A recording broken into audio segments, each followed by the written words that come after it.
طيب تمام، دلوقتي أنا أخدت قرار مهم جدًا بخصوص القناة، بعد ما فكرت كويس وأخدت آرائكم أكتر من مرة من خلال المنتدى بتاع قناتي على اليوتيوب بخصوص المحتوى بتاع القناة، والقرار هو إن المحتوى بتاع القناة دي هيكون محتوى طبي بيتارجت الناس اللي هم في كليات طبية زي كلية صيدلة، كلية طب، كلية أسنان، كلية تمريض، كلية علاج طبيعي، أي حاجة لها علاقة بالمجال الطبي.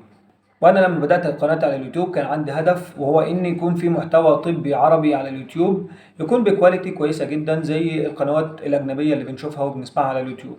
وطبعا لسه ما وصلش للهدف ده بس هفضل شغال عليه لحد ما أوصل له إن شاء الله، وده طبعا مش هيحصل غير بدعمكم، فأتمنى تدعموني لايك وفولو والكلام ده كله يعني.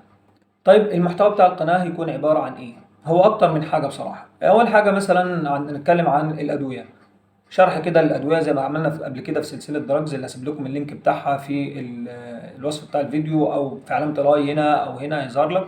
أتمنى تروحوا تسمعوا الفيديوهات دي، بصراحة كنت بعمل فيها مجهود كبير جدا وفيها معلومات قيمة هتفيدكم إن شاء الله. كمان هيكون في شرح لبعض الأمراض بطريقة مبسطة وسهلة إن شاء الله. كمان بقى هنتكلم عن ابلكيشنز، عن كتب، عن مواقع، عن كورسات، حاجات كلها تكون لها علاقة بالمجال الطبي وتفيدنا كلنا إن شاء الله.